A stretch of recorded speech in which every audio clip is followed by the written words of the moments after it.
Podcast Juara Jabar Pro Bersuara.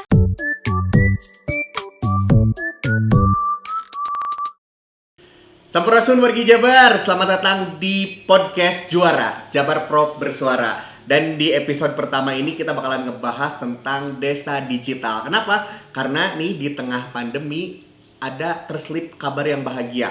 Ya, pemerintah Provinsi Jawa Barat mendapatkan penghargaan yaitu dengan konsep desa digitalnya.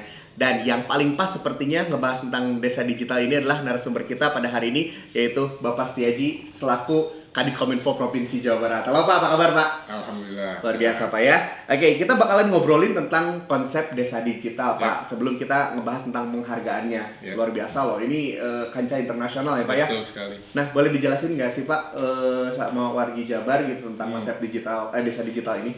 Ya, desa digital kita ingin agar tentunya teknologi ini bukan hanya bisa didapatkan ataupun dimanfaatkan oleh masyarakat yang tinggal di kota saja ya berdampaknya, tetapi juga yang tinggal di desa. Kita mengusung juga digital inklusif, artinya yaitu tadi yang saya sebutkan, sehingga nanti masyarakat pedesaan dengan teknologi bisa mendapatkan dampak bukan hanya sosial, terutama dari sisi ekonomi, sehingga desa menjadi lebih atraktif dan tidak berbondong-bondong orang ke kota gitu. Oke, jadi kalau yang ada di bayangan Yudi nih Pak, nanti kalau misalnya para petani itu, kalau misalnya udah punya hasilnya itu langsung via internet gitu ya, online jualannya, nggak lewat tengkulak dulu gitu. Jadi memutus rantai distribusi mungkin ya Pak ya? Ya, salah satunya itu kan, jadi lebih efisien, efektif, dan bisa meningkatkan kapasitas yang ada di desa juga. Oke, program-program inklusi tadi yang dibahas sama Bapak, kira-kira apa aja Pak selain? Ya, jadi di desa digital kita punya 10 tema, mulai dari pendidikan, terus infrastruktur, peternakan, perikanan, terus kemudian pertanian, dan juga ada wisata dan e-commerce serta multimedia dan lain sebagainya. Nah, 10 tema itulah yang kita coba terapkan sesuai dengan kapasitas ataupun juga karakteristik desanya ya, dengan memanfaatkan teknologi tadi. Nah, kemudian kami juga membaginya menjadi 3 level. Jadi ada yang desa yang belum punya infrastruktur, nah itu kita masukkan infrastruktur, terus kemudian digital literasi, dan kemudian yang ketiganya yaitu untuk e-commerce ataupun juga IoT. Oke, jadi yang level yang paling basic itu yang mana Pak? Yang tadi, yang satu tadi ya. Yang nggak ada sekali belum ada blank spot, nah kita. Oh ya ampun, itu susah banget, PR banget ya kayaknya Pak ya. Karena kan syarat utamanya juga harus punya konektivitas tadi kan. Ya. Nah, terus ini luar biasa sekali, ada level-levelnya segala, terus juga ada beberapa program yang tadi sudah diberikan juga. Nah, sosialisasinya seperti apa Pak sekarang ini Pak? Ya, jadi kita juga sudah memulai hampir 1,5 tahun yang lalu ya program ini. Tentunya sosialisasi yang kita lakukan juga cukup intens, dan kemudian kita juga melakukannya bertahap ya. Bukan hanya dari sisi sosialisasi dari sisi pada saat penerapannya, tetapi juga pada saat implementasi dan serta dampak yang ditimbulkan dari pengelolaan desa digital tadi. Dan ini kami juga menggandeng dengan prinsip-prinsip pentahelik ya, dengan komunitas, universitas, terus kemudian swasta dan lain sebagainya. ABCDGM ya seperti itu. Nah, dengan kolaborasi tadi, menggandeng startup dan sebagainya, ini bisa mempercepat akselerasi dari program desa digital tadi. Sudah banyak startup yang gabung Pak? Ya, cukup banyak sekali, dan bahkan sudah implementasi ya. Dan di masing-masing tema itu sudah kita petakan mana yang baru offering, terus kemudian mana yang sudah diimplementasikan, mana yang sudah berhasil. Nah, kalau sudah berhasil, biasanya kita copy paste ya, kita replicate di tempat yang lain. Bagaimana Pak responnya Pak? Orang-orang desa sendiri? Di awal-awal tentunya ada sedikit semacam reaktan ya dari si yang akan kita sasar itu, mulai dari ini kan akan nambah biaya gitu kan, terus ini ribet dan lain sebagainya.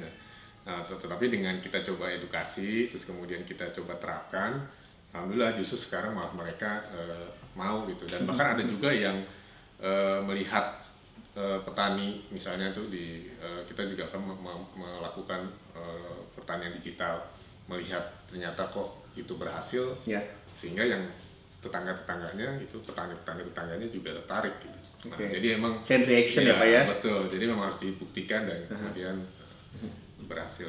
Baik, ini ngobrolin tentang penghargaan yang bergengsi ini, Ya. IDC ya, IDC Ya. Smart City Asia Pacific Award. Yes. Ini luar biasa sekali. Ini boleh ceritain nggak sih Pak, gimana sih keterlibatan desa digital ini bisa ada menjadi nominasi? Ya. Kalau nggak salah finalisnya tuh DKI Jakarta, Australia, Selandia Baru, dan Korea Selatan. Betul. Ya, jadi IDC Skapa ini sudah yang ke-6 ya, yang bergulir setiap tahunnya, dan ini sebenarnya ajang yang cukup bergengsi Ya. dan pembuktian dari teknologi ataupun juga program-program IT yang direcognize oleh internasional. Ya. Dan kemudian seleksinya juga cukup ketat. Ada beberapa tahapan mulai dari mengajukan sebuah proposal, terus kemudian ada juga di uji publik, jadi publik juga announce, kemudian baru terakhir ada juri internasional. Nah, di situ ada 14 tema. Nah, kita masuk ke dalam kategori yang digital equity dan accessibility. Baik. Nah, waktu penyerahannya nih Pak, apakah itu tetap muka atau virtual? Nah, biasanya kalau yang kondisi normal kita langsung tatap muka, diundang di luar negeri ya untuk penyerahannya. Nah, karena ini kondisinya COVID, ya akhirnya menggunakan secara online. Tapi ini tidak mengurangi dari arti dari penghargaan tadi. Jadi lucu ya Pak ya, dapat ya salaman gitu gini. Salaman Kalau ya juga. luar biasa. Nah, terus udah gitu ngobrolin tentang desa digital yang selama ini udah jalan 1,5 tahun Pak? Atau hampir 2 tahun ya? Hampir 2 tahun. Ini ada perkembangan manfaatnya nggak sih Pak dari beberapa desa yang sudah menjadi jadi ada berbagai manfaat tentunya didasarkan dari tema-tema tadi. Misalnya yang infrastruktur, rata-rata 80% penggunaan wifi tadi ya oleh masyarakat sekitar. Dan kemudian aksesnya juga bervariasi, mulai dari pengen tahu mengenai produk-produk ataupun hal-hal lain berkaitan dengan teknologi dan sekitarnya.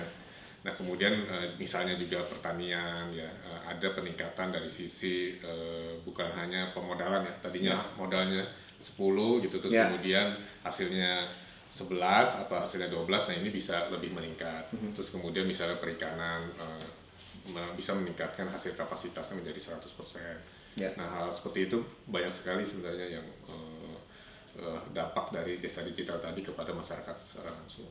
Dari 5.000 sekian desa di Jawa Barat Pak, yang menjadi percontohan itu berapa Pak? Jadi tahun lalu kita sudah berhasil hampir sekitar 500 desa ya. 500 desa? Artinya 10% lah. Nah, memang yang paling berat itu kan di awal pada saat setup. Nanti setelahnya tinggal direplicate kondisi-kondisi yang tadi sudah kita mulai lah. Dan itu kemarin baru memang belum seluruh tema yang kita luncurkan ya. Tahun ini kita harapkan seluruh tema bisa meluncur. Boleh kasih teaser mungkin Pak buat tahun ini apa aja nih program yang mau diluncurkan? Tadinya kalau memang tidak COVID, selain mereplicate yang sudah ada, kita juga ingin meluncurkan seperti desa digital wisata ya. Terus kemudian juga buat peternakan ya, dan lain sebagainya, terus kemudian menambah juga yang e-commerce. Nah, itu diharapkan nanti 10 tema tadi bisa lebih meningkatkan daya sisi ataupun desa tadi. Kalau daerahnya di mana aja sih Pak kalau boleh tahu Pak? Ya banyak sekali daerah-daerahnya di negara tersebut, khususnya yang infrastruktur ya. Biasanya itu di daerah selatan. Daerah selatan Jawa Barat gitu ya. Terus kemudian kalau daerah-daerah perikanan ya seperti Indramayu, terus kemudian daerah Lawang Subang. Nah, dan pertanian juga di daerah Lembang dan lain sebagainya. Jadi kita juga mengikuti dari kontur ataupun juga karakteristik desanya. Ya, so far sejauh ini 500 desa ya Pak ya yang sudah settle gitu ya. Nah, kuota penambahannya kira-kira untuk tahun ini dan tahun depan seperti apa Pak? Pinginnya kita sih double ya. Ya, double dari yang kemarin sudah kita lakukan, sehingga bisa lebih menghasilkan bukan hanya double lagi. Kita programnya double, tentunya hasilnya bisa triple ataupun juga quadruple. Betul. Sejauh ini Pak, kira-kira target kapan selesai desa digital ini? Tentunya kita targetnya ya sepanjang 5 tahun ini kan. 5 tahun? Ada di dalam RPJMD. Oke. Setelah itu ada kepikiran nggak sih bikin smart city gitu Pak? Kotanya, kalau tadi kan village-nya, desanya gitu. Ya tentunya itu kan branding ya. Jadi kalau udah level kota ya smart city, tentunya di desa ya smart village. Jadi sebenarnya village smart tetapi di level yang village ya. Luar biasa. Ya. Oke. Nah, terus Pak, harapannya seperti apa nih Pak dari Pak Haji sendiri? Ya tentunya Desa Digital? ini bisa terus continue ya. Jadi ini bukan project tetapi sebuah program yang diharapkan ada sustainabilitas. Ya. Tentunya peran serta masyarakat, terus kemudian peran dunia usaha dan yang lainnya diharapkan bisa lebih kuat sehingga pemerintah hanya sebagai trigger, terus kemudian bisa bergulir seperti bola salju di lapangan. Luar biasa. Nah, selain dari IDC, Ya. ini penghargaan apa lagi sih Pak yang Ya, didapat sama Desa jadi Digital? tahun lalu kita juga dapat 2 awards ya. Ya. Satu yang internasional, satu lagi yang skala nasional Ya. dari OpenGov dan satu lagi dari Gov Insider. Nah, waktu tahun lalu penghargaannya langsung diberikan kepada Pak Gubernur di Bangkok ya, di Ya. markas PBB. Oh, baik, luar biasa sekali. Semoga kedepannya juga pasti ada lagi beberapa penghargaan yang nyusul ya Pak ya, Ya. untuk Desa Digital ini. Tentunya kita berharap bukan hanya penghargaan ya, Ya. tapi juga impact-nya. Nah, itu dia yang paling pentingnya, impact-nya Betul. untuk masyarakat. Ya. Pak, ada yang mau disampaikan mungkin buat wargi Jawa Barat? Silakan. Ya, jadi buat rekan-rekan sekalian semua, khususnya pecinta jawara ya, intinya mari kita coba berkreasi dan kemudian tidak usah harus ke kota, bangun desanya sehingga desanya nanti bisa menjadi lebih berkembang dan mengundang masyarakat juga untuk hadir di desa kalian semua. Oke, luar biasa sekali Pak Haji, terima kasih tentunya sudah meluangkan waktu di tengah kesibukan yang luar biasa tentunya untuk podcast Juara, Ya. Jabar Prok Bersuara. Semoga nanti kita bisa ketemu lagi dengan tema-tema lainnya Pak. Ya, Terima kasih. sama-sama. Terima kasih. Wargi Jabar, terima kasih. Sampai jumpa lagi. Bye.